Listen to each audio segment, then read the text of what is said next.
What up, bros? What up, bros? And welcome to a little bit of an extra credit, Bromance World. You guys, as many of you know, we had the very great opportunity and time of our lives being able to join the Pod Meets World family. What Ceej just saying is that my fucking dreams came true and I got to interview the cast of Boy Meets World with my best friend from high school. So, yeah, it's a pretty big deal. And we were featured on their latest episode. We did a season 1 recap with them. And it was, guys, the entire time, I'm just pinching myself at the opportunity. So, definitely, if you have time, go and check out their newest episode of Pod Meets World featuring us. Yes, thank you guys so much. Yeah. We think that you're going to enjoy it. You think you're going to enjoy the questions that we asked. Please give us your feedback. We're really excited. For all of our longtime listeners, this is a dream come true for all of us. So thank you so much for the two bros here at Bromance World. Don't forget to check out their new episode and also our new episode coming right now. When this boy meets world. What up, bros? What up? Welcome. What was that? No, let's talk about that. What was the word? That was soul, Ceej. Sorry, I'm feeling a little. Okay, let you go be soulful. Welcome to Bruh Meets World. I am Ceej. Bruh Meets World. I'm Ceej. Tony Curtis. Y'all, we are on a struggle bus. I'm letting that be clear right now because I have missed cues, but we'll get it together. Either way, welcome to episode 122. Yes, we should probably say that we're both hungover for various reasons. Just throwing that out there if there's any, if you guys notice anything throughout the episode. But honestly, as usual, all right, so speaking of the episode, I can't wait to talk about this episode because I have many of thoughts. This episode is like the most wild thing that they've tried to get away with so far on this show. And thank you for saying that. Thank you for saying that. But before we get into that, we have a very special guest, someone who is here to talk about all things Truman. Welcome back to the show, Lordy. Oh, hi. Oh, hi. No, we're back in LA. Oh, my God. Obviously, so excited to be back. I missed you guys. We have missed having you on, having your insight, and we're very excited to have you on this episode in particular. I remember seeing you at Ceej's engagement party months ago, and I told you about this episode, and you're like, bring me on for this one. So I'm really excited to have you on. Oh, no, I did my homework. I showed prepared. I watched the Truman Show last night. Also, oh, you went the extra mile. Oh yeah, I don't fuck around on this. I was like, okay, if we're talking about a parody, I gotta go watch the original too. That's so interesting because I wanted to ask for the group, like what our history was with the Truman Show, because I remember seeing that movie and it was one of those things that, before the internet, I would fall in love with content and think that I was the only one who knew about it. You know what I mean? Like the Truman Show was one of those things that I was like, oh, I love this movie, but I don't really hear other people talking about it. And it's since grown into a cult classic. So I'm interested to know, like, Lordy, did you see it in theaters? Did you see it did you rent it? Like, how did you get introduced to it? I know I saw it when it came out. I don't think I saw it in theaters because I would have been 9 when it came out. So I mean, and the thing is, like, my parents. You could have been that person. I know you well enough where you absolutely could be a 9-year-old w's like, 1 ticket to Truman Show, please. No, but you're saying it, but like, it's 100% true. Like that was me. When the there was a movie that came out about the Cuban Missile Crisis. It's like 13 Days, which my parents went to go take me as a kid, and I was like in love with this movie. I don't know anything about the Cuban Missile Crisis. I'm like, oh my God, this is so fascinating. And Kevin Costner's Boston accent is atrocious. But so I very well could have seen this in the theaters. I'm pretty sure we rented it. But I definitely saw it around the time that it came out. And it's like, I think I was just too young to fully get it. Yeah. Like it's an interesting movie. And I'm really glad I went back to rewatch it because it's odd. It's really good and like way ahead of its time, but also like structurally very odd. I don't know. Ceej, what about you? I was gonna say I don't remember if I saw it in theaters or not, but I definitely had it on VHS. Like, And he I owned it. love this. I loved this movie growing up. Like Yeah. this, but like it's crazy. It's like you know, like you've heard of like the Truman Show effect. I never was like that person where I was like, oh, I'm on a TV show now. Like I just loved the concept. As someone who watched television all the time, the idea of like people becoming obsessed with a TV character and like that TV character not knowing and not like understanding. And I think maybe this is where something really tied into me. It was like, you know that something's wrong about your reality, but no one acknowledges it, and you know that they know.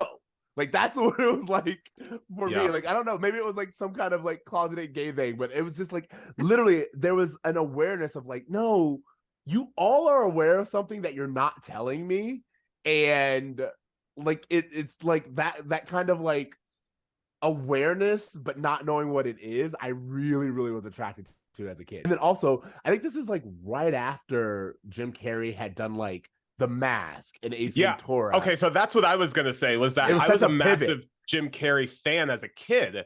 And so I was the person being like, 1 ticket to the Truman Show, please, at 8 or 9 years old. Because you're right, like this was this kid's career. It was The Mask, Dumb and Dumber, Batman Forever, Ace Ventura. This is fresh after Liar Liar, which was like such a huge movie at the time.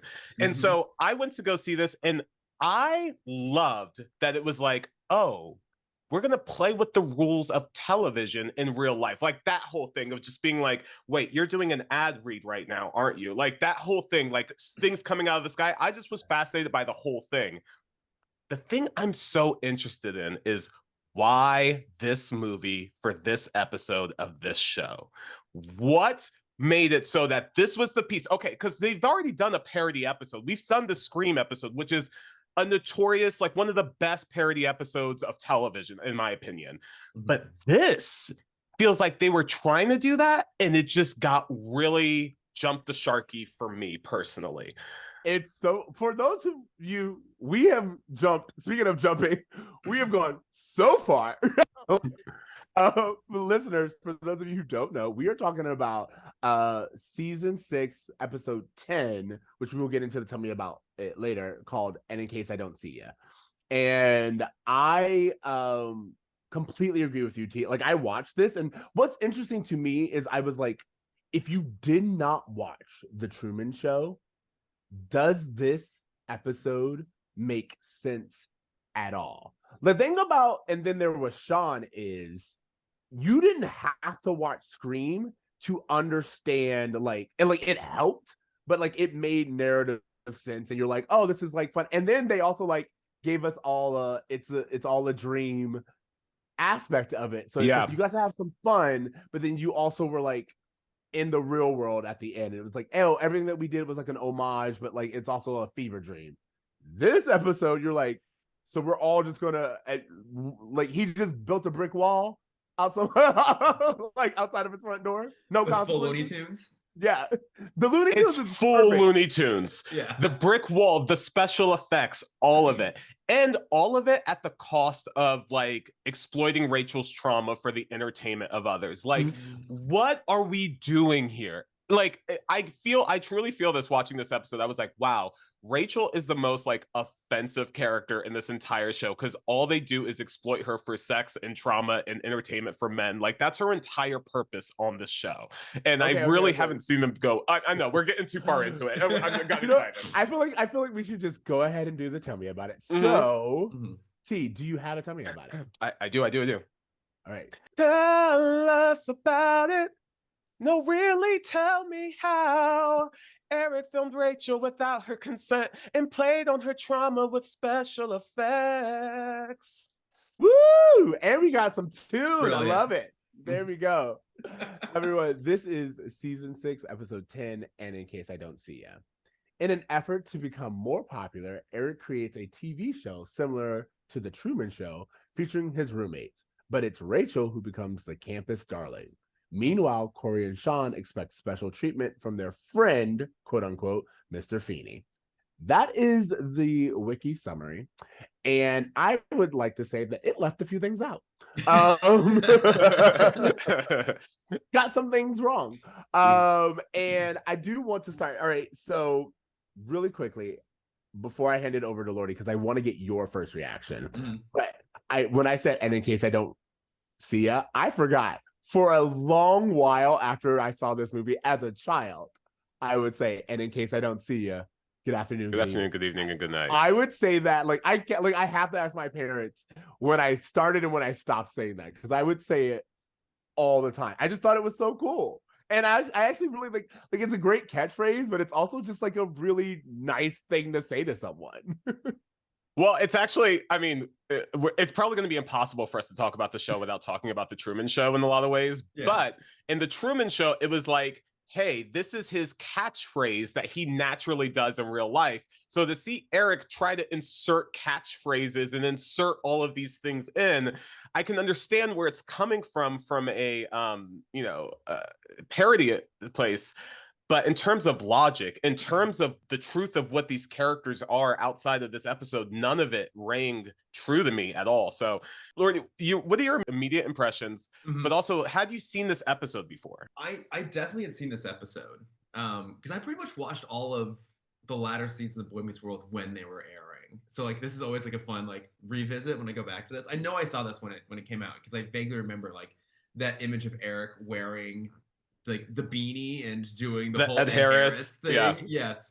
Like, I mean, my first impression was how this is like a brilliant piece of parody, but the tone is completely off from the whole like rest of the show. Like, this is Austin Powers level of parody in terms of it being like fourth wall breaking and like really heightened over the top. And in its specificity, it's really, really good at what it's parodying. And I literally watched them back to back. I watched the Truman Show and then I immediately went and put on this episode. So I pulled all of the specific references. But like, my question for you guys was, how far out of the tone of the whole rest of the show are we at this point? Because it's been so long since I've seen the rest of Boy Meets World that this felt like a singular fun piece of parody, but that it would be a mess if you try to watch it in the whole rest of the run. Accurate. Oh, good. Yes. Okay. Yes. It does not fit in with the rest of the series. It's one of those things where like it should have been a dream episode. That's the only thing that could have made it forgivable in a lot of ways, is if we like cut to Eric, who had fell asleep in like the student union couch and, you know, like came to and decided, oh, I'm just going to go hang out with my friends instead of trying to be popular. That would have been a good bow tie to this to make it like fit in, but it's Looney Tunes. And so I don't know. Ceej, did you feel that way? So it's also funny, like it's funny to me because I do 100% agree that it's Looney Tunes, but also I think what you said is like, if we just change it simply by having Eric fall asleep watching the Truman Show or having just come home from watching the Truman Show, this makes so much more sense. And to me, it's more forgivable. I think what's really upsetting about this episode to me is it's kind of unforgivable. Yeah. Like the things that they do and the things that they like try to get like a pass for, you're like, no, let's run that back. You know what I mean? Like it's like, and like I'll say, like they even try to like make Eric innocent in the whole recording of Rachel. He's like, no, they came to see me. And it's like, even if that was the case, let's assume that you were that naive and thought that that was the case. You are aware that she's in a towel. Like if like that like just on that alone, you yourself who has a camera on you, like if someone were to walk behind me right now in just a towel, I would be aware that I'm recording, even if they weren't. You know, not what I mean? even recording, broadcasting live onto like, a television channel that anyone can tune into. Yeah.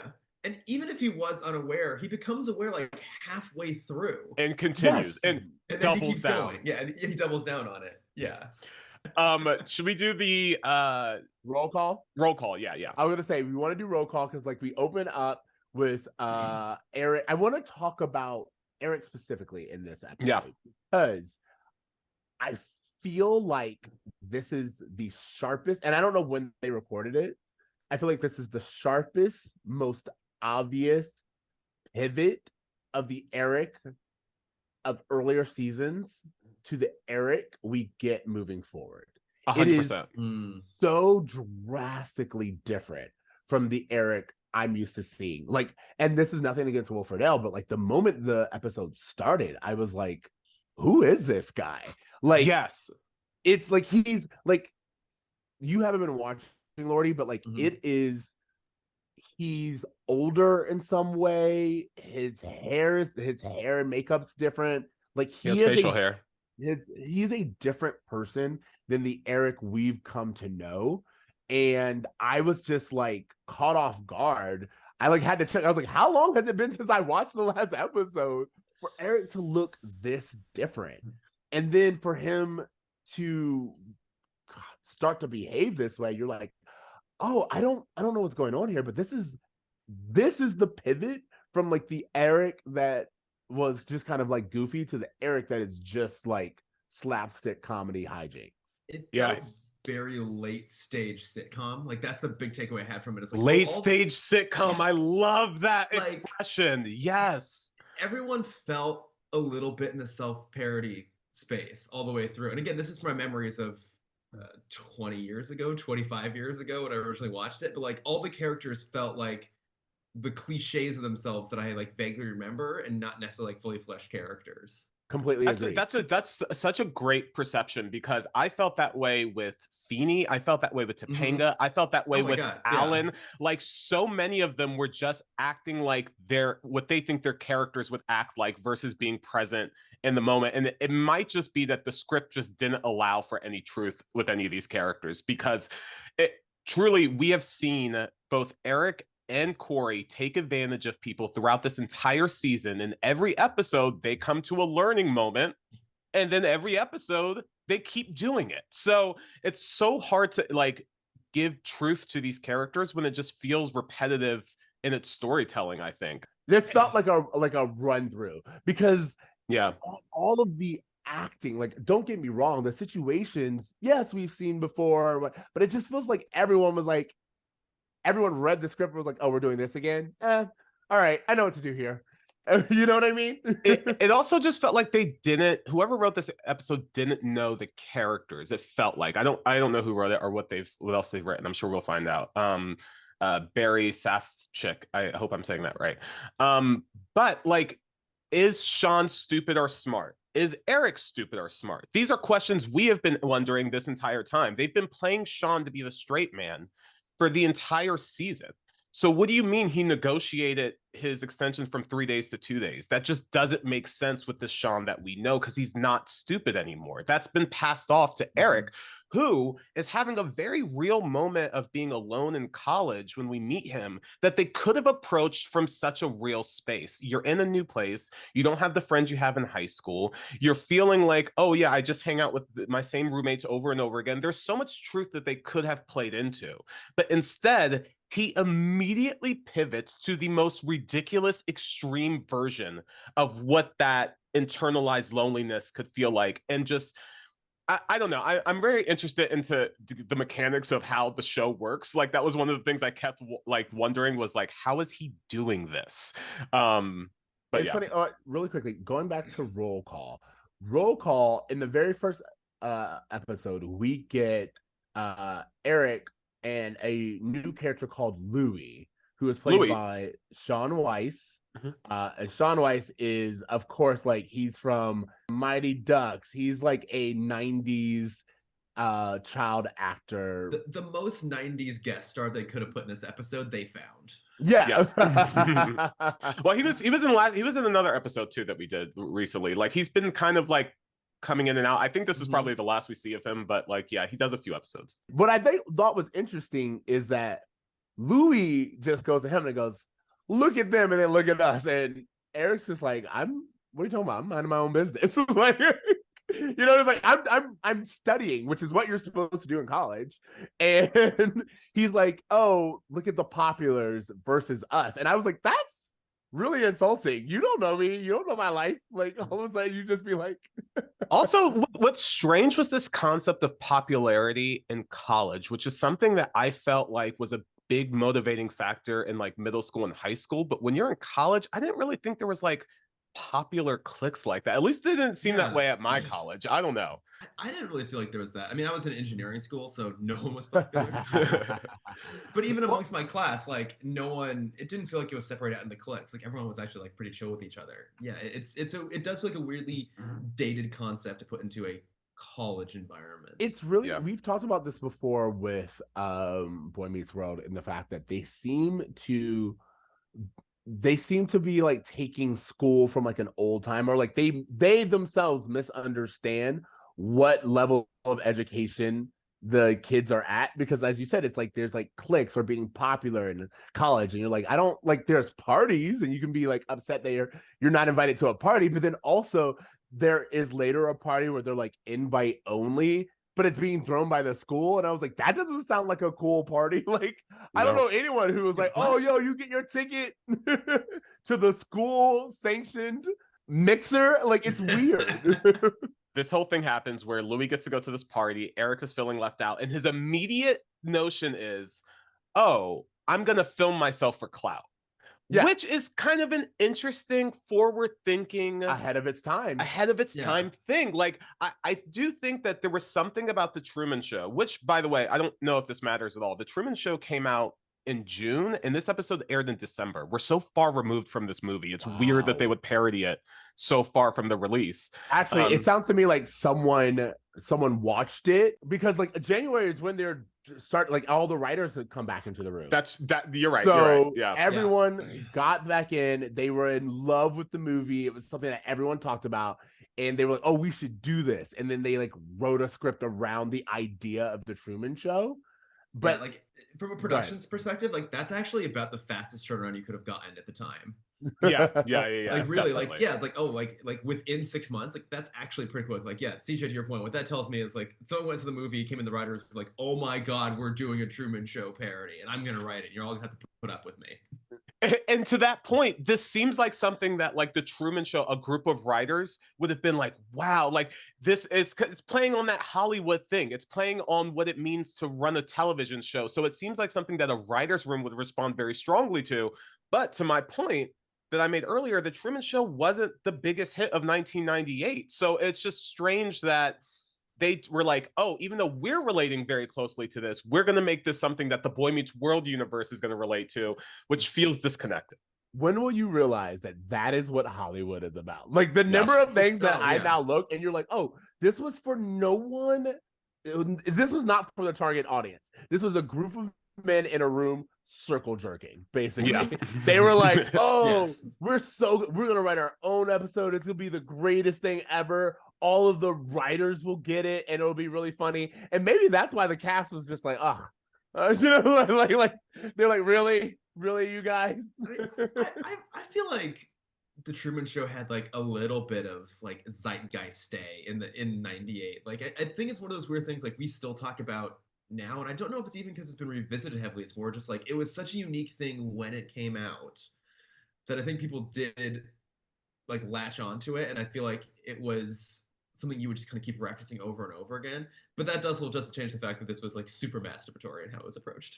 Yeah, no, I'm saying like I agree with you. I feel like every cinephile was really into the Truman Show when it came out. I feel like this movie, it had its audience and it's endured because, as you said, it's ahead of its time. It talks about reality TV in a way that we didn't really understand. It talks about surveillance state and control and like all of this other stuff. It's actually product placement, like, and escaping, you know, the advertisers. Like, it's actually a really thoughtful movie. It's just, to T's point, a very weird movie for them to adapt for this show and to do in this way.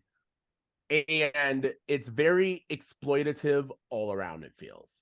You made such a good point that like there was this zeitgeist of reality television like in its infancy. I think we had The Real World and we didn't even have Survivor yet. Like we were so in its infancy. But the surveillance state's interesting because Truman Show and Enemy of the State both came out around the same time. So that was something that was kind of like in the zeitgeist as well. So it's interesting to take those concepts and play with them, but to do so at the expense of characters that we have relationships with, to do it to play on the trauma of these characters for the entertainment of others with little consequences to the person who facilitated this is the main thing that I'm just like, did this need to happen in Boy Meets World? No, agreed. Like this would have been a great Simpsons episode. And for all I know, maybe Yes. the Simpsons did this at some point. No, I'm sure they did. Simpsons did Sure it. they did. Yeah, but like it doesn't make sense in this world, which is like pretty grounded. Like it's sitcom heightened, but it's not, as we said earlier, Looney Tunes heightened. Like, where the fuck did he install that sprinkler? Thank you. That's what I was thinking. All of this must have taken so much money, so much cooperation from a team of people that I was just like, how you said you were unpopular, but you have an entire group of people doing editing and special effects for you. Like, what's up? Like, you don't have any money. Yeah. Where's this like, coming from? How did you control all this? Like we were joking before the Yes. call about like, oh, things used to be hardwired because now everything's wireless. Well, it wasn't wireless in 1998, so how the fuck is he controlling this stuff? It's 2022, and I would have to do deep research to figure out how to redo the same setup as he did, controlling everything remotely from the student union. I would have so many questions. Disposal? Are you kidding me? What? He had a Google smart garbage disposal in 1998. What are we doing? This kid should be at MIT. Like 100%. It's one of those things where it's like I love we're ragging on it, and to just kind of like get back into the fun of it all with Eric. I do love the idiot savantness of Eric and Shawn every once in a while, where it's like they're really stupid, but every once in a while they do something really smart.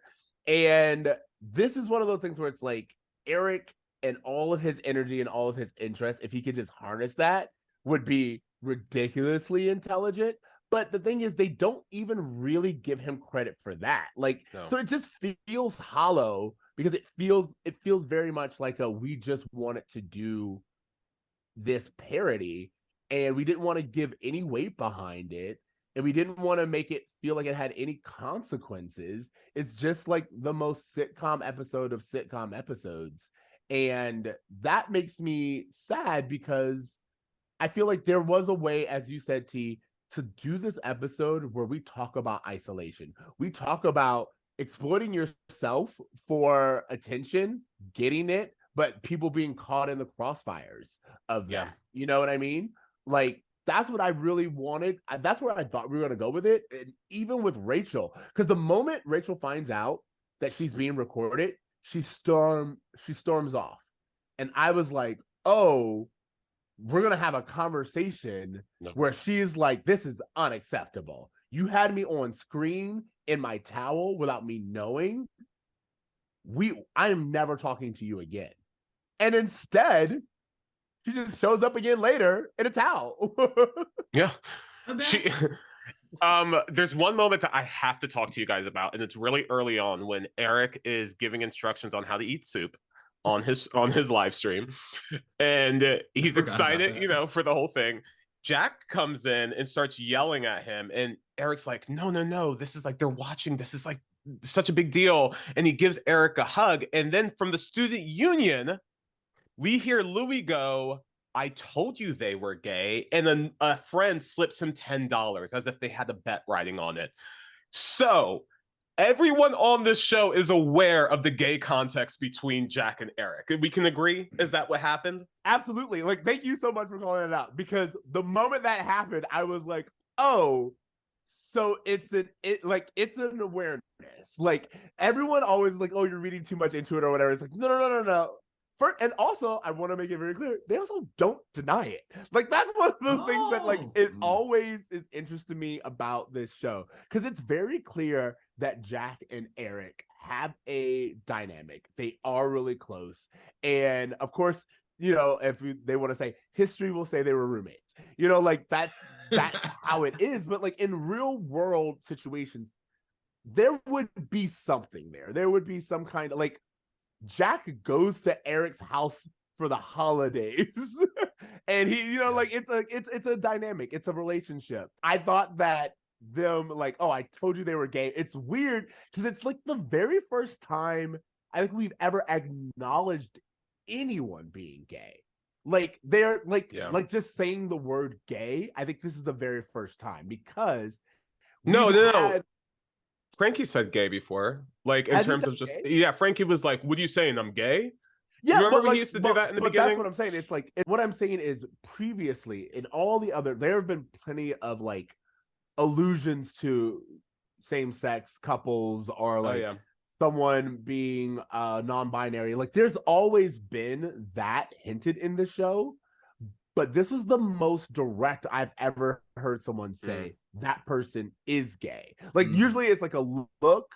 Usually, like, you know what? Usually it's like a look, or it's like someone will say, I miss, you remember it's like the guy who, when Cory found that Topanga, video of Topanga and Shawn kissing, and that guy was like, Fred, and he just kind of looks at Cory. Exactly. Like that's the thing. It's like it's always alluded to. This is the very first time I remember them saying this person is gay, which is weird because I think in any other episode with Boy Meets World, you would have just had someone like look and be like $10. You know what I mean? Like there's a way to do that where it's just like everyone knows what, like it's like, oh yeah, I called it, and it's the same way. So it's just weird that they chose this moment of all moments and this episode of all episodes to be like, oh yeah, they're gay.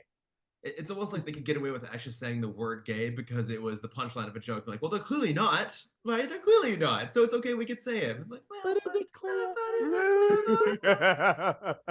Well, one thing I found really interesting about this whole thing is, to your point, Ceej, they never like change the narrative of it. Like they throw it out there, but even this whole idea that like the actions Eric took drove Rachel and Jack to be closer, which is what Jack brags about at the end of the episode, didn't even turn out to be true. They're left with each other still. You know what I mean? Like they are destined to be a couple in ways that the show just does not want to acknowledge.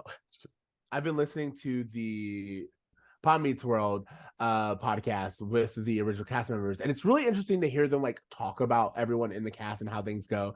And hearing that Matthew Lawrence was just like brought on by a studio head, part of me is like, is this the writers just like feeling like he's too pretty and like they want to like put him in this situation? You know what I mean? Well, you like, bring up a great choice, a great perspective, that it doesn't feel like the show knows what to do with him. They set it up as if he was going to build this brotherhood with Shawn, and they abandoned it. Then they just threw him in there as Eric's version of Shawn. But then they just kind of have them in their own world. He's not interacting with any of the other characters. He's really just kind of separate in their own spin-off show, it seems like. So it doesn't feel like they know what to even do with this character. He's just eye candy. Yeah, that's what I'm saying. But like, because he's eye candy, it feels like they have two eye candies for Eric. And that's what I'm saying. It's like, it feels like that's what I was going to say. Lordy, what is your remembrance of the dynamic between Jack and Eric, and what did you think about like the show being like, you know, oh, they're gay, and then like kind of soft shoeing it, you know? I don't remember too much about their dynamic. I mean, I remember them like both fighting over Rachel, and then I don't know if we're going to spoilers or not, but I'm pretty sure that Jack ends up with Rachel in the end, right? I mean, Ceej doesn't know yet, but okay, I know. Okay. Yeah, I was like, that's like what I seem to recall about it, because obviously, like, you know, she can't end up with the funny character; she has to end up with the hot character. Obviously. Ooh, interesting. Are we all pretending that Will Friedle's not attractive? Is the whole world pretending that he's not an attractive man, like a conventionally attractive man? No, he totally is. Yeah, I flagged that line as well, just because like I'm always like on the hunt for anything of this era, because it's just everything of this era was so homophobic all the time, and this is one of those weird ones where I'm like, it kind of is, but it's kind of not. It's more just this weird blip in an episode that felt unnecessary. Boy Meets World is very notorious, specifically when it comes to queerness, where it's always like, it's like acknowledges it, but it doesn't necessarily judge it. No, it feels like a very 90s, like almost like the colorblind perspective of people of color. That kind of same thing for queer people, of just like, you know, a very don't ask, don't tell type of mindset around this kind of storytelling. Don't ask, don't tell is that's a good way of putting it. I was thinking you were like colorblind. I was like, that doesn't work for the Rainbow Coalition. It's just like, they're not the butt of the joke. Like, being gay is not the joke. It's like, oh my god, isn't that so funny that they're gay? Like, oh my god, isn't that so gross that they could be gay? It's just like, it's just thrown in there just like as a beat more than anything else. Yeah. It's like a comedy beat. And that's And just like about it. It has no real significance in any sort That's of way. the history of Boy Meets World and queerness. It also Yeah. feels like a little meta. You know what I mean? Like it felt like there were like a few things, like the writers were like they're putting in some kind of like, oh yeah, we understand that the audience is of our show has these comments. You know what I mean? You know what's so funny? It feels like this show really wants to be this meta, almost kind of community type of a community, the sitcom type of approach to comedy. And it feels like it's like that scream effect happened while the show was already established. So they weren't able to bring it in the beginning, and they're kind of trying to like fill it in towards the later half of the series. But I wonder if this sitcom started in 1998 versus 1993, where would there have been more of this kind of ultra meta commenting on the structure of sitcoms? You know, kid gets acquainted with the universe. Would there have been more of that to the point where this episode wouldn't have been such a what the hell is this? Because it feels like the writers and the cast are really having a lot of fun with this. Will Friedle looks like he's having the time of his life with this whole storyline, even though it doesn't really work. So I'm just, it's one of those things I can tell that they want to have more fun with and play with, but it doesn't fit the tone of the show that's been established so far. That makes sense. Yeah, like when you're talking about if it had come out in 1988, it would be more self-aware. I'm thinking of like Malcolm in the Middle, for example, which like played a little bit more into that idea of like, oh, we're gonna be a little more meta about this. We're gonna comment on like the tropes of sitcoms. We're gonna break them down in as many ways as possible. And yeah, I was, you know, TC, you're kind of talking about how like they're trying to bring in more of this here. Like, did this episode feel like it was trying extra hard to be meta? Maybe it kind of going with the tone of the Truman Show, or has this been like something they've been sprinkling along all the way, and this was just like a particularly high point? Well, thing, I like, mean, I would say they are meta plenty of times. Like there's like in the earlier season, there's like a joke. Oh, it's in an episode called Model Family, and they're talking about TV shows and TV families. And there's literally like Ben says something along the lines of, well, it's a lot easier to say the right things when you have a room full of writers telling you what to say perfectly. And then Feeney says to him, I wouldn't know. And, you know, it's like this whole, like the writers in the writers room are joking, you know, like, and so it's always had like self-aware moments. And if anyone was going to be like the most self-aware, it would be Eric, right? You know, but the thing is, this isn't Eric being like, I'm on a TV show. This is Eric saying, I wanted to use this platform to make myself more popular and to give myself an audience. So I had real world reasons for doing this. Then out of nowhere, I realized that Rachel's the actual draw, and I decide to control her. He literally goes, she's like my daughter. I created you. It's so weird. It's a weird pivot. So creepy.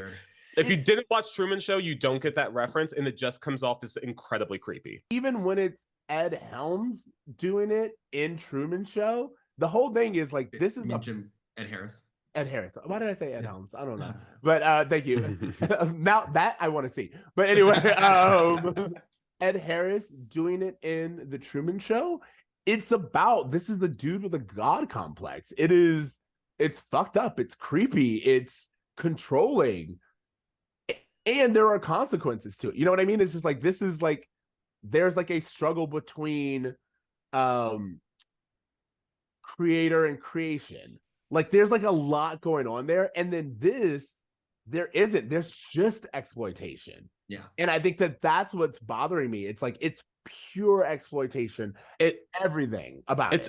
It also just doesn't really make a lot of sense, because what we come to find out is that a large group of men have gathered in the student union to watch the show, which, as we've seen, they're able to pick it up in their apartment. There's no reason for them to come to the student union to even watch this. they're watching hours and hours of Eric do bullshit on the off chance that Rachel might walk by the camera. And I'm just like, is there nothing else on television for these horny kids to watch? MTV is showing videos nonstop of people dancing half naked. Why are you watching this? It's I know it's pre-internet porn, but like, it's still just one of those things where I'm just like, if you want to get off, if you want to see attractive women, there's other ways to do it than watching this specific show in a public place with a bunch of men. It just didn't feel... My only argument is going to be the popularity of amateur porn. like I think there is something, like, we are talking about a world where Pam and Tommy's sex tape has just come out and it's like the biggest thing. There is something about like, oh, these are real people. And that's kind of like what we're entering into. Like, we live in a world now where we like see everything about everyone's life all the time. Yeah. And remember, at this point in time, everything that you see on TV is scripted. Everything that you see on TV is controlled, with the exception of like, and I mean, like, and even including the real world. So this real, like the Truman Show, and even like say this, it really is picking up on the 90s kind of desire to get back to something more real, and like that whole reality TV, CNN, 24-hour news. It's like we're really starting to enter that phase. Yeah. So I get that, and I can see how, because it's brand new, I can see people coming together watching it. It's creepy, but I can see it. And that's my only thing, is like, I always do try to remember that the 90s specifically is a completely different world. Like, we haven't even hit the Matrix yet. We're like not even into 1999. You know what I mean? Like, there's a tension in America and in the American audience that hasn't been released just yet. And I can see that, but I can't forgive the exploitation.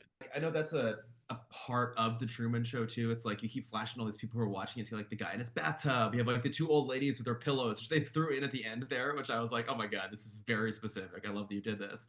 But in their endeavors to try and make it as like a direct parody as much as possible, you're right, they completely ignored the exploitation of it all. And like, having just watched both of them, a big difference is, you know, at the end of the Truman Show, Truman has his own agency, and he makes, his whole thing is about regaining his own agency and making a choice. And like, that never really happens for Rachel. Like, even her moment of triumph of like getting over the sink, it's still Jack and then Eric, who's now like turned like, oh, I'm gonna like help her now. Like, they're encouraging her to do it. So it's not even really her moment. That moment is about Eric getting a moment of redemption, not about this character he's exploiting, finally getting her own agency. And it's not even about it. In my perspective, it wasn't even about a moment of redemption for Eric. It was at a point where Eric realized that, where he saw Rachel's journey as his own entertainment. At first, it was a tool to get other people to like him, but then he's like, no, I'm kind of into this show now. I want to see where this character is going. And it's like, this isn't a character. This is a person whose trauma you're playing onto, so that you can see her have an evolution for your own entertainment. This has no long-term benefit for Rachel whatsoever.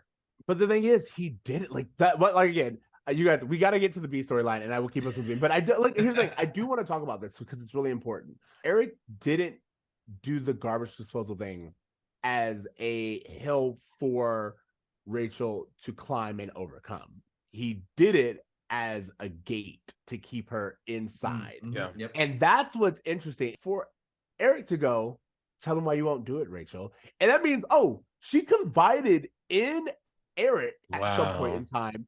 He knew, and he was like, I'm going to use this to keep you inside, which I think is, again, it's played for laughs, but it's also the moment where everyone in the audience is like, yo, that is fucked up. Like, you knew this and you used it against her? Dude, we're here, we're watching this exploitatively, and we're not as bad as you. That's why, again, I think this episode only really works in the context of the Truman Show, because in the Truman Show, right, the whole thing is like he watched his father drown, and so he's like this crippling fear of water he has to overcome to escape.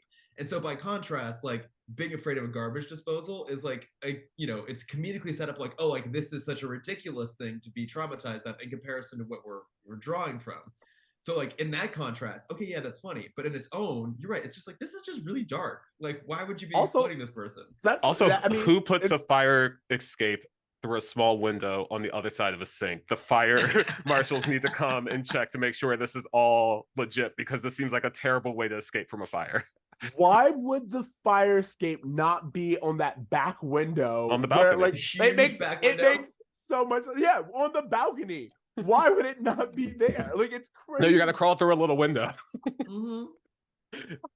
Over the sink. You're right. That makes, like, fire marshals are shutting this entire thing down. Also, I did look. Is this the same exterior shot as like the Friends? Like, it just felt like when they do the exterior shot of apartment, I was like, this is not like a college exterior shot. Oh, thank you so much. I thought that same thing, because the entire time that we've been watching this show, we've been like, oh, wow, it feels like Eric, Jack, and Rachel are completely separate from the other cast. It feels like they're on a different part of campus, or they're like far. At one point, Shawn lived in this apartment and was able to go to high school. And now, like, the kids live in it and also go to college. So I'm trying to figure out where the location of this apartment is, because when Rachel escapes, she is in the student union in a moment, in like what? 3 minutes time, not even like, and I know he makes a joke like, oh, you got here fast, but you got here really fast. Is this college that Shawn was able to go to high school at that apartment, and Rachel was able to get to the student union within minutes, and it's somehow they needed to say goodbye to their parents when they went to college? What is going on? Like, I'm so confused by this apartment. I'm so glad you brought that up, because when they showed the exterior, I was like, this isn't really matching with the way they're using this space in the story. It is one of my favorite things. Again, like, you know, use the same phrase, like late era sitcom, of just like at a certain point they just don't worry about geography anymore. My favorite example, if you allow a tangent, is in Smallville, where it's like Metropolis supposed to be like 3+ hours away, and by the end of the series, like people are just like popping from their apartment in Smallville into Metropolis, like all the time, a quick conversation sort of thing. Like, oh, we just gave up on this. Okay, got it. They do it in Glee all the time. Like in Glee, in the later seasons, a large part of the characters move to New York. Mm-hmm. And then at some point in time, they're home every weekend. You're like, from New York, you flew this morning. You went to LaGuardia this morning.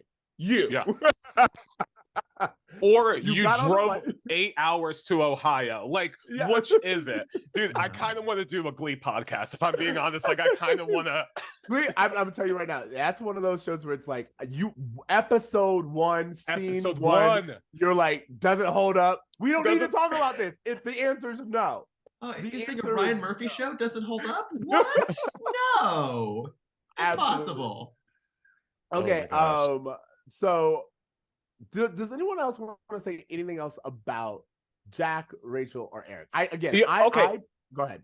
Oh, the one thing I do want to say that they never really kind of own up to is like this whole thing about exploiting Rachel without her consent, filming her without her consent, broadcasting her without her consent, using her as entertainment without her consent. I mean, at the end, she has this somewhat redemptive moment where she just kind of kicks Eric's ass and people just kind of applaud, and she seems, oh, okay, I'm fine with this. But like, real talk, let me just say this. I went away for Thanksgiving one time when I was in college. I had a roommate. When I came back, my roommate had got a dog without my permission, a very big dog, and just started like making a mess of everything. I had to get out. I was like, nah, I'm good. I'm going to leave. If I had a roommate that filmed me without my consent, trapped me in my home, used my traumas to keep me in this prison of his own entertainment, I am not living with this person anymore. I'm not having a relationship with this person. I would feel like tense being around this person, but we're supposed to believe that they're just going to go on and have another adventure next week. And that's kind of the problem, is that they keep pushing this exploitation onto Rachel, or not pushing it, but they just keep exploiting her without any long-term consequences. And I'm like, this poor character is literally just here for the rise and fall of these white men. And I'm just like, what's going on? When is this going to have long-term effects? And it's just kind of sad that it hasn't gotten there yet. There is literally a point where Rachel realizes she's being filmed, and they say hi, Louie, and she goes, She like bends over, Yeah. touches her chest, and she's like, "Hi, Louis." And I was like, "Oh, so we have like a cam girl moment." And of course, Louis passes out, and it's like a whole thing. And I was like, you know what? That's her agency. That's her choice, whatever. But to have her then go on and date someone who she knows was watching her unexpectedly, that's where I was like, okay, they just don't respect this character. Like, I would have actually loved if they were like, hey, at the end of this, I've gotten closer to Rachel, blah, blah, blah. And Rachel's actually, hey, can you guys leave? I have a date in general. And it's like a really hot guy. And they're like, oh, whatever. Like, I would have loved that for her because it would have been very much like she is taking her own agency. But for it to be Louis, someone who we've seen watch her, we've seen, honestly, like Shawn Weiss is doing a great job in his character, but he's just been like an asshole the entire episode. Yeah. So, like, I immediately was like, what is going on there? And what are the writers trying to say about Rachel? Where they're like, yeah, she like this type of guy. A moment of Rachel just saying to Louis in the hallway, okay, we're just going to do this to mess with them, would have just made it all make more sense. Right.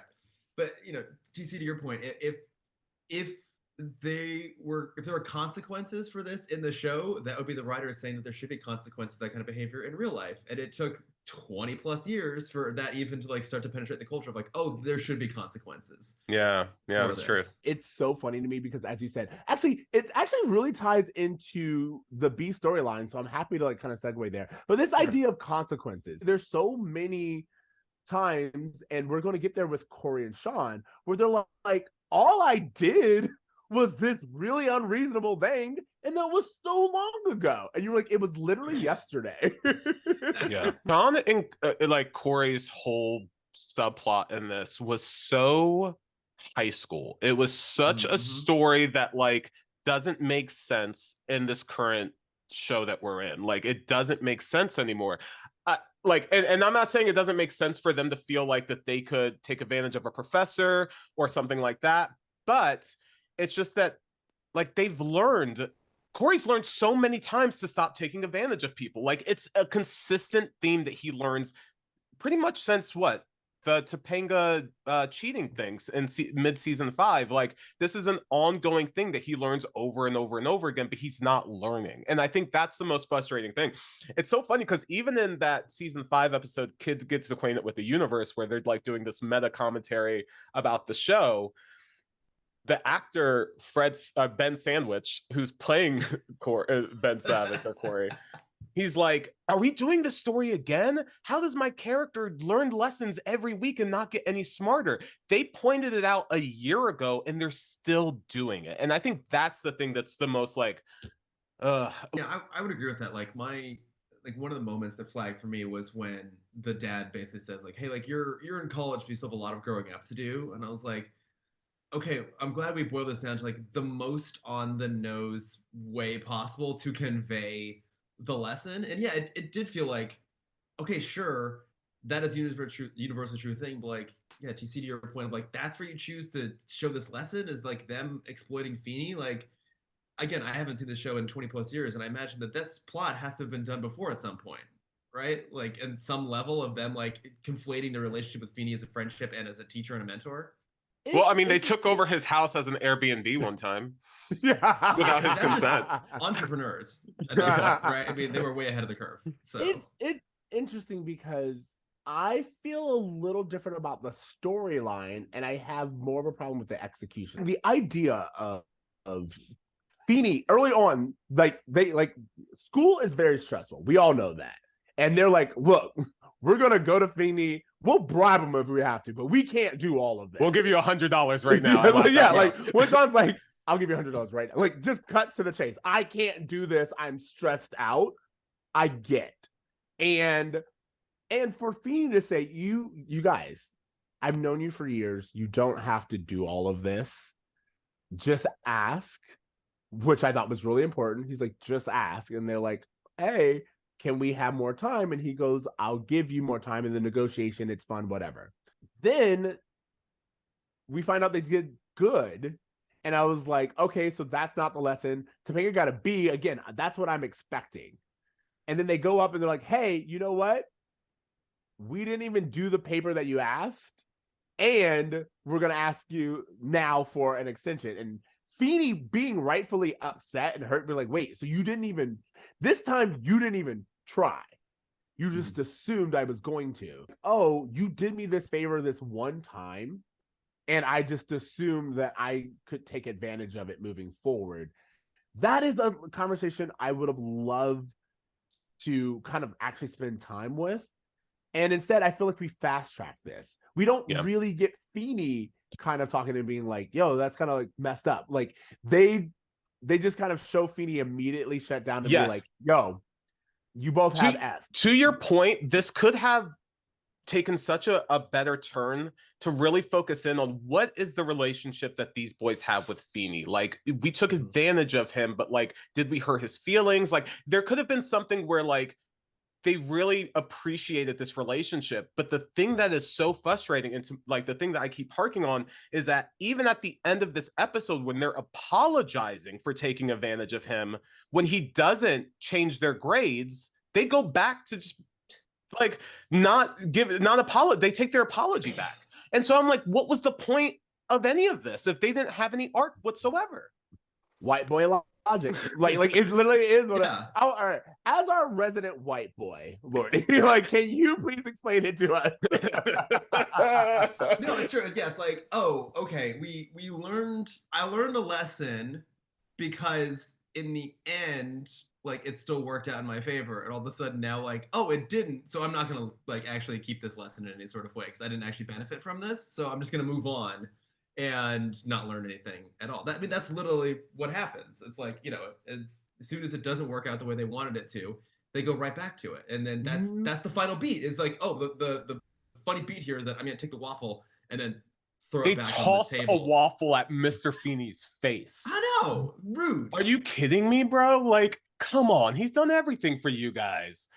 Hilarious though. Like the fact that I will say this. The fact that Bill Daniels at this point in time just takes the fork and knife, no plate, and just is like, you know, like whatever. I'm so glad you said that because Bill Daniels was hilarious. Like, all three of them have really actually great comedic timing, but Bill Daniels, especially in those brunch scenes, were really funny. It feels like they really like. We've talked about like how the writing of this episode is, but I will say, having watched it, having listened to the podcast, and like all this context that I have of it, this did seem like Bill Daniels finally like just being comfortable in his character and comfortable with where he's at, where Feeney's at, and just like the fact that they threw the waffle back and he just like went with it. I was like, that is comedy from Bill Daniels we would not have gotten season one.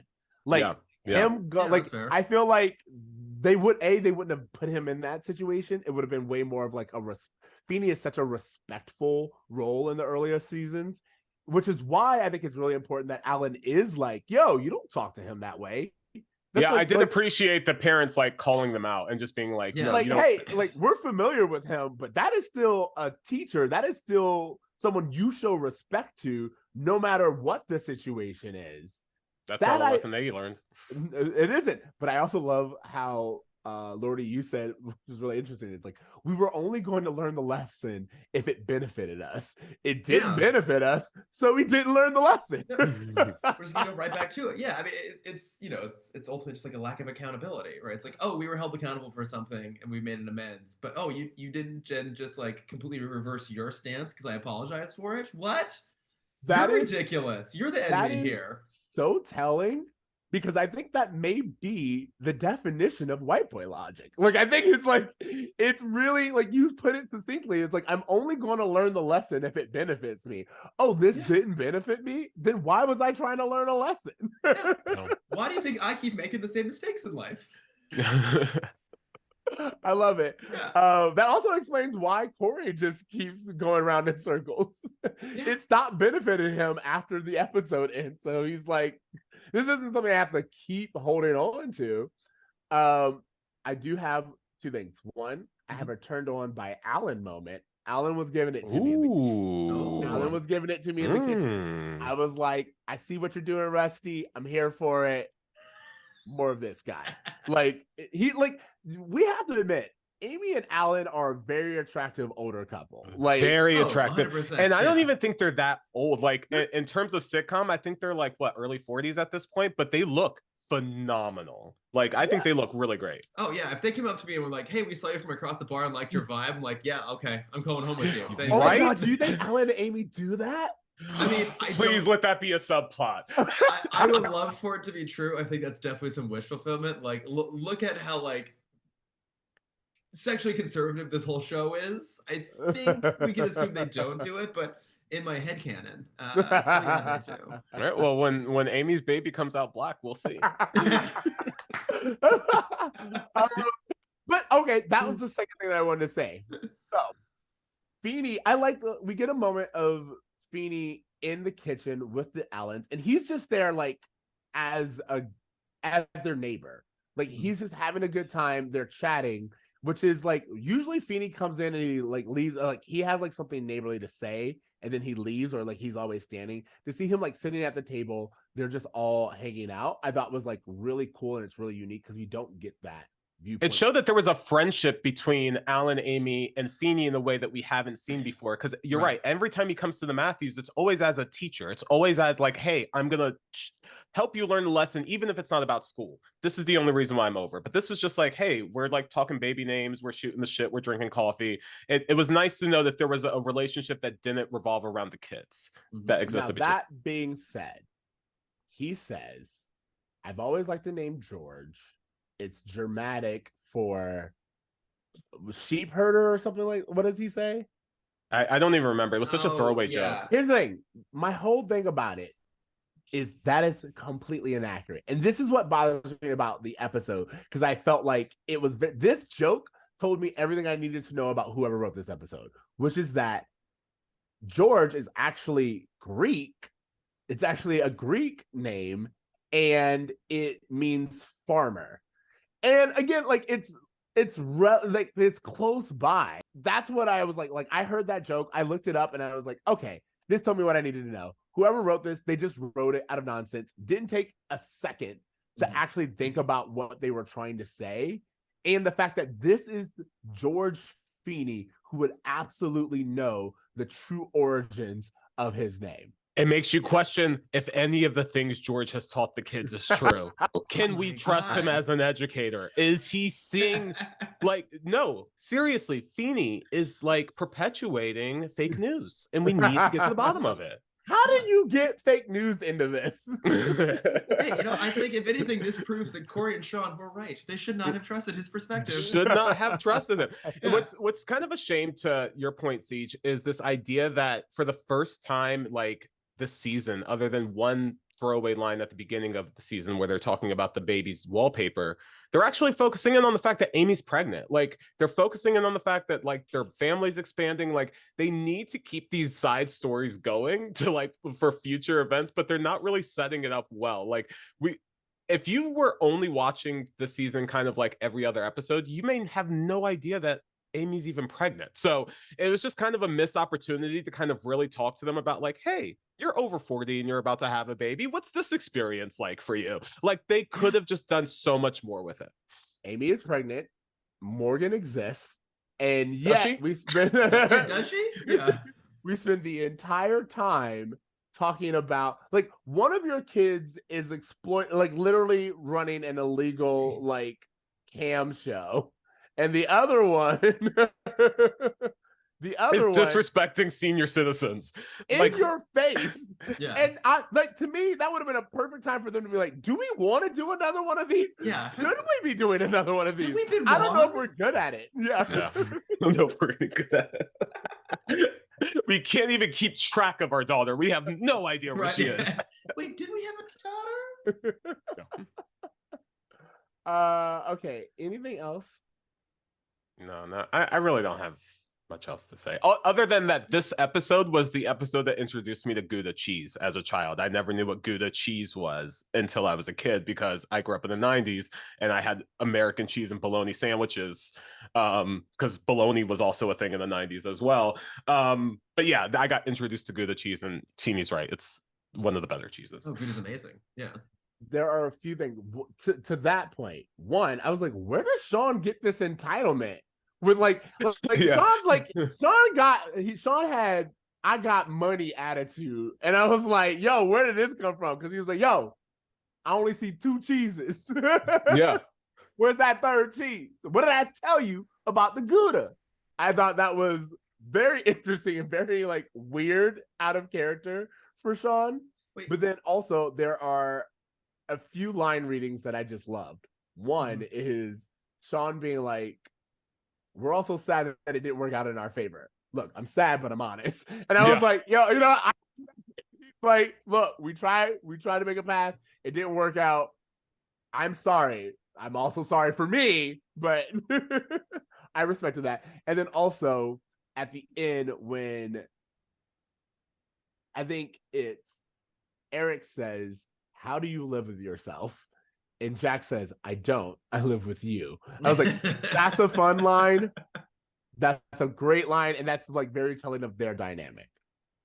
Yeah, there was great comedy moments. And I really do think that Ben and Ryder, their comic timing is at like an all-time high. Like they are just reading each other so well. They're playing off of each other really well. It's a shame they don't have better content to work with. But as actors, you could tell they're very matured in their craft compared to where they were in the earlier seasons. Yeah. So to that point, do you guys have a bruh moment? I feel like there's so many to choose from, but do you have a bruh moment? Lordy. I already kind of touched on it a little bit, but it was the line from Alan of like, you may be in college, but you still have so much growing up to do, which was, for me, it felt so of that era. Like it made me go like, wait, like this feels very familiar, was basically how the line felt like watching it. Like, wait, was this just because I grew up on the show, or were all shows of this era like that on the nose about their lessons, which were also like really at the end of the day, like not that important of lessons, or like not that well executed lessons, but it felt, it wasn't necessarily like a nostalgia. It was more just like, oh, this whole era of television was just this. It made me feel like I was watching this or a Home Improvement or any of the shows at that time, because they were all it felt very TGIF. Yeah. It did, yeah. It felt very TGIF. Like it was fun to see that, but it also made me realize, oh, how far we've come in terms of TV. Like we actually do things now like subtext. Sometimes. I'm not gonna say all the time, but sometimes. Yeah, so that was my one bra moment. My bra moment is just the character of Rachel in general. Like, honestly, and it's nothing like what I'm realizing from how they're writing Rachel is that this show has not shifted the way they've been writing women since the beginning. The only difference is instead of having a new character, a new girl introduced every week and just like using them for the story and then rotating to another girl, we're repeating back to Rachel week after week. So now that we're actually seeing the way they're writing her, like she is a girl of the week, just using her as a tool for the men, we're seeing her like honestly being taken advantage of, being like abused in various ways. Like she is just like such a throwaway character in a way that's kind of offensive at this point. And so like just her entire, the way they're writing her, the way that I know Maitland Ward has thought back and wrote about her experiences on the show, feeling like she was only there as a tool to be exploited sexually. Like it all kind of rubs me the wrong way. So that's kind of my major bruh of this. Ceej, what about you? I think you're so right. Like I was gonna say just like the recording of Rachel without her consent. Well, to be honest, like we talk a lot about Rachel, but like Jack as well. Like the idea that Eric would do this to the both of them and they didn't both like immediately move out and like just immediately be like, no, like this is you've crossed the line and I don't know what you're gonna have to do to get back from this, but I can tell you right now it's gonna take a lot. Like I feel like that without acknowledging that and just like, oh no, it was for laughs, or oh no, he didn't mean to do it, I was like, I'm not buying it. Like you broadcasted someone without their consent and that's a no-go. So there's that. But then when I really think about it, I think you're right in the sense of they're treating Rachel like they would any other girl of the week, but because we know her, it feels more exploitative. It feels worse because we've gotten to know this character and we're like, there is so much you could have done. Like Maitland Ward's funny. There's more comedy you could have done. There's more jokes that her and Jack could have done as like background characters or to get back at Eric or whatever. They've shown And her to be it's- really smart, and she could have used her intelligence to outsmart Eric in that situation. To your point, they could have shown Jack in a towel and still had the same story beat without it being exploitative to her. Like, you're right. There's so many other ways they could have approached it. And instead, knowing what they chose to do, really, it's honestly, I'm not gonna lie, it's kind of stuck with me. I'm like really just soured that they would do this to anyone. You know what I mean? Like, it's just like, it makes me like a little upset and a little disappointed in the writer's room and in the 90s that we would do this. And doesn't it make you kind of view Eric as a character different too, of what he's capable of when he's like, it's scary. Like, he was scary in this episode. Well, that's what I'm saying. Like, when they were like, oh, he innocently did it, I was like, nah, I'm like, I know what you're trying to do. I'm not buying it. I get the sock puppet thing, but I'm gonna need more of this to redeem Eric. And I feel like, again, like, just thinking about it, I was like, I'm a child who watched a lot of 90s shows. And this just feels, even for the 90s, really bad. You know what I mean? And it just bro, really next week, it's going to be as if it never even fucking happened. Like, it's all going to be gravy next week, man. Like, next week, again, remember at the end of the episode, Rachel is dating one of the guys who has been watching her. Like, they don't continue. You could literally skip this episode and nothing would change about your understanding of the show. Actually, I think if you skip this episode, you would actually probably still like the show a little bit more. Yeah. Honestly, yeah, I think so. Is there a Feeney lesson? Is there a lesson that anyone got out of this episode that's positive or that we should take with us? Like, there does seem to be an attempt at a through line. They were just talking, like, that's what I feel is going on in terms of things with Rachel. And then there is like a through line of like exploitation with Feeney, this idea of using Feeney and just assuming that he'd be able to give them a break. So I thought that was like the throwaway line attempt, but maybe you know what? If Feeney had scheduled reading on something that dealt with exploitation, that would have made this episode a lot better. You could tell they put some thought into it. The Cadbury Tales, I had to like Google it to remind myself, is about social class. It's a book about social status and dealing with that, which doesn't fit into this episode. We deal with social status all the time on this show. Mm-hmm. They're not even trying to like link this up, bro. Like, they're not even. Yeah, it definitely feels like someone really wanted to do a Truman Show parody, and then they had to figure out a B storyline. And like, well, this will do. Because to your point, both Eric and Cory are exploiting their loved ones for their own personal gain. That is the through line, but there's no lesson that neither of them walk away with. So I don't know that that's the lesson of the episode. Mm-hmm. I don't know if there is a lesson in this episode. That you can take advantage of people and they'll forgive you. Yeah, I mean, that was, wow. Was that not your guys' takeaway too, is that you can just do whatever you want and there are no consequences? Or... No, again, that is white boy logic. Oh, right. Yeah. No, I approached like the Feeney's lesson from a slightly different way, which because again, I watched the two back-to-back. So I was really looking at this in terms of like, how does this work as a parody? And like, I think this is a lesson in both like what makes parody really good and also really bad, which is like specificity and tone are like the key to parody. And I think it hits the specificity, but it misses the tone wildly. Lordy, what grade would you give this episode? Wait, go ahead. Oh. I would probably give it like a C, I think. I liked the parody of it, but the whole thing just feels really, really messy. So what grade would you give this? I'm going to give this episode a C. Like, I feel like it has its funny moments. It's, the two storylines do have an arc. I don't like the arc, but they do have an arc. So I'll give it that. That's me. I give this episode a D. Okay. You know what? Honestly, and let me explain why. Because I also enjoyed the parody. I love the Truman Show stuff. Like, again, I love the show. I thought Will Friedle was amazing in this episode in terms of his comedic performance.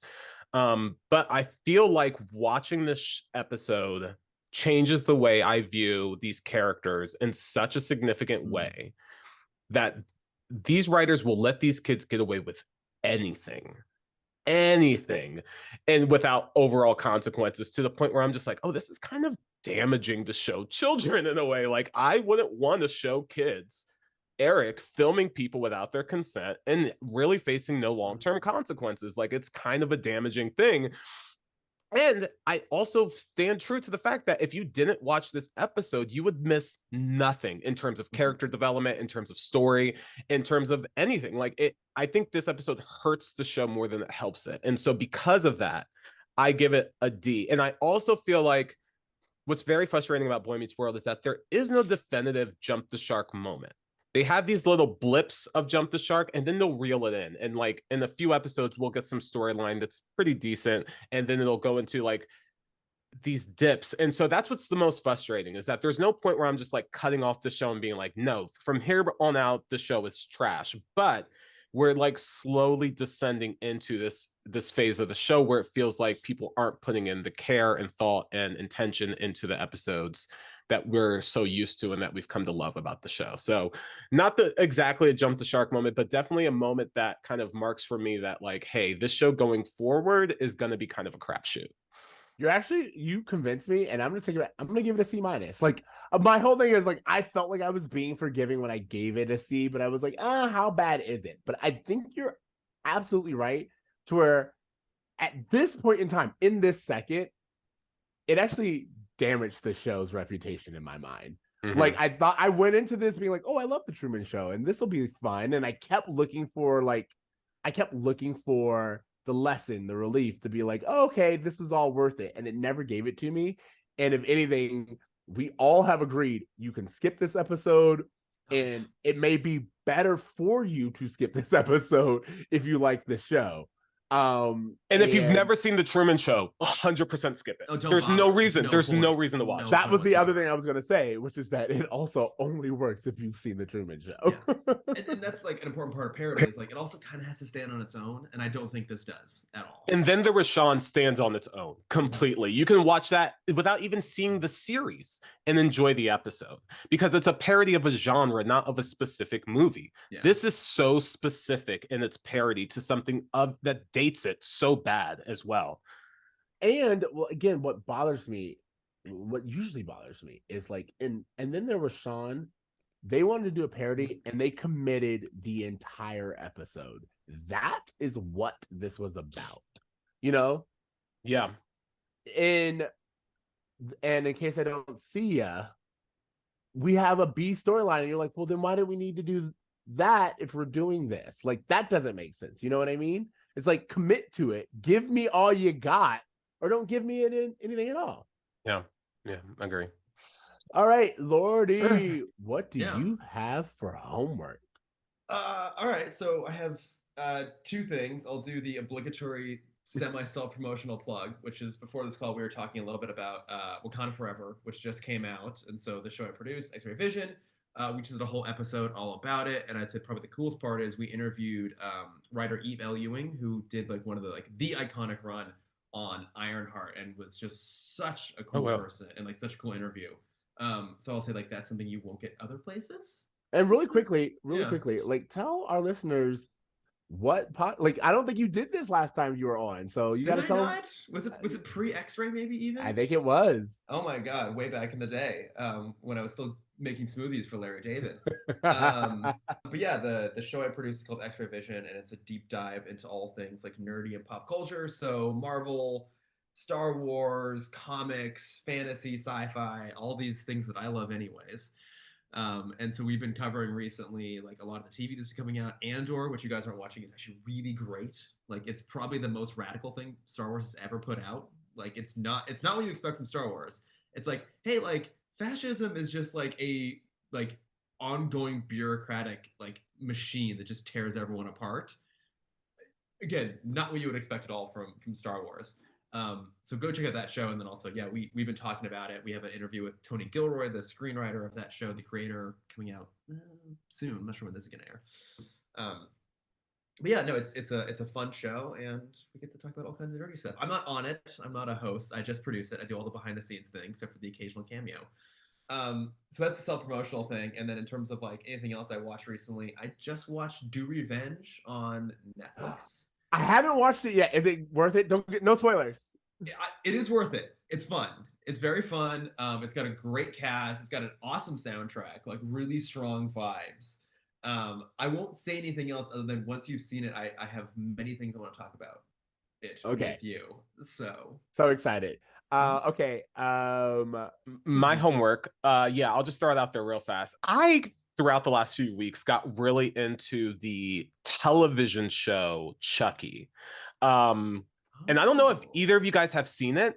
It is such I don't want to overhype this, but in terms of rebooting old like IPs, I think they have done such a fantastic job. I'm only on season 1, so I don't know where this goes. But in terms of making him relevant for a new generation, in terms of doing something different with the character, where like the whole series as a movie series really had a jump the shark moment after Bride of Chucky. So it's just like for them to just kind of like update it. So basically, and I don't want to give too much away, but instead of Chucky trying to take over the soul of another person, which has just been every movie of it, Chucky is given to this kid who's in high school. He's being bullied. He's figuring out his sexuality. He ends up having a relationship with another kid in his class, but it's a queer relationship that Chucky sees this kid and wants to like help him. He's like, dude, you should murder these people who are bothering you. Like, I actually have a LGBTQ kid, which is true from Seed of Chucky. He's like, dude, like, I'm empathetic towards you and I want to help you solve these problems. You should be a murderer. And like, it's such an interesting take on it of him trying to guide this kid who's bullied for being unpopular, for being gay, whatever, and like trying to like tap into that incelness in him to fuel violence and have Chucky be the mastermind behind it. And they just do some really interesting stuff. And the fact that, again, a queer character is at the center of this, we see him have a very sweet love story with the boy in his class. Like, it's just a very interesting take on the show that I had no expectations for. I was like, oh, this is going to be silly. Like, I've seen what they've done with this franchise recently. It's kind of off the wall, but the show stands up. And so, like, as a horror fan, I was pleasantly surprised. And I think based on the content of it, that you guys should check it out. I've heard good things. Yeah, I haven't hit it yet, but I've heard Ceej, you look in awe. Well, like, if you would have told me in the 90s that Chucky would grow up to be gay ally, like, totally. So the thing is, I don't know if I've told you guys this. I was terrified, traumatized, by Chucky when I was younger. I know, but I don't think you guys understand. To an unhealthy age, I was terrified that Chucky would come kill me in the bathroom. Like, I literally, yes, like, I don't know why in me the bathroom, too. but like, I did, like, I'm uncomfortable telling what age, but like until like a really, really mature age, I was terrified of any public bathroom that Chucky would just like come and get me. So as even while you were talking about it, a part of me is just like, I was like, ooh, this sounds interesting. And my mind's like, look, we can't do it. I'm sorry. I love it. I love this for that character. I don't know if I can do it because Chucky was just so traumatizing to me as a kid. And I had a Just Like Me doll. Like, I had one it. And I remember, I don't have a lot of like childhood memories, but I remember taking that doll and throwing it into the dumpster as a kid because I saw that movie and I was like, I think the fuck not. Yeah. And now that doll's gonna come for you. And the problem is we're now like the age of the people who get killed in those movies. So now it's anything. It's scarier now than it was then. It's been like it following me. Like, it's just like it's slowly been making its way. Oh my god, you guys! If I just mysteriously died in a bathroom, you know why? It's so interesting that you said that, because I was also introduced to Chucky at way too young of an age by my older cousins, and I was terrified of him coming into the bathroom, which is interesting because I don't know that there's any scene in any Chucky movie where he attacks someone in the bathroom, but I took a shit with the door open for like a year, convinced that Chucky was going to kill me when I was a kid. That's so crazy. I think it's weird that it's both the bathroom. I don't know why, but it's the most vulnerable. Right. But You're like, very yeah. vulnerable. It's That's true. You're very, very vulnerable. But yeah. I was terrified of that. So I love this idea. I do think it's amazing that they've done this. I'm gonna have to, very much to like we did with Too Scary Didn't Watch. See, I'll have to have you tell me about it, and then like because it does sound great, but like I don't know if I can watch it. fair, Okay. fair.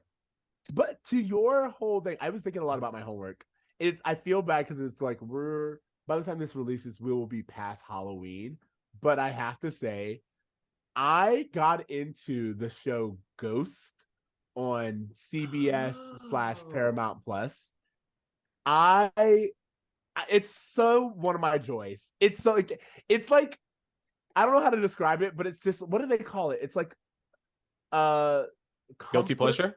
Like it's like a comfort watch. Oh, okay. It's just like such a good, wholesome sitcom. And for those of you who don't know, the premise is this woman inherits a house, like a family house or whatever. Her and her husband decide to open a bed and breakfast, but the entire time there are ghosts who are on the property, and it's all about like, but it's any ghost who has died throughout time. So there's like an indigenous person who has literally just been on the land since forever. There's a Viking who was like there before, like it's so like it just goes through all of these time periods. And I will admit, like at first I was very hesitant about a CBS show. I was like, oh, am I this age where I'm watching CBS shows? And it started off like a CBS show where I was like, this feels like a little over the top. But yeah, by the end of the first episode, I was like, all right, this is fun. And then by the end of the first season, I was like, I need like 12 seasons of this show. So great. Dope. All right, well, I guess that's it. We did it. We did it. Hey, thank you so much for joining us again. Yes, and Lordy. Always great to be here anytime. Where can people find you other than your podcast? Right, yeah, you can find me personally at Lordifer on Instagram. Love it. Mm-hmm. And thank you guys so much for listening to us. Remember, you can find us on all the places where you listen to podcasts. I mean, if you're listening to us now, I assume you figured it out. So just do that again. And tell your friends and family who obviously have probably forgotten about the sitcom that came out 25 years ago that we're back in it and we're having a great time and they should check it out.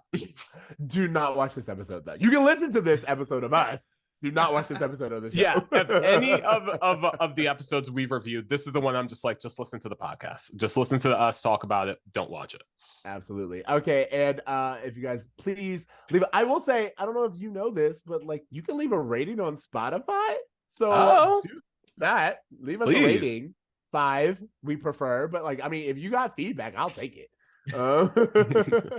And reach out to us at Bromance World on TikTok, on Insta, and a whole other conversation. I was gonna say Twitter. You guys, oh my god, what is going on with Twitter? Yeah. You know what? We'll save that for another pod. But in the meantime, you guys, I think it's time for us to remember to dream, to try. This is where you say and do good. Oh, okay, guys, it's been a while. Okay. No, it's like, it's been a hot minute. Here's the thing: we expect people to not know, and when they do know, we're like, oh my god! So we'll try it again, okay? Okay. Remember to dream, to try, and to do. And to do. We gave you the line. You could just That's like right, line. guys. Like dream, try, and take a high do. Just like the show did with this episode. All right, one more time for the road. Third time's the charm is what I say. Right. Remember to dream, to try, and to do good. Hey! Later, Later, bruh. When this boy meets world.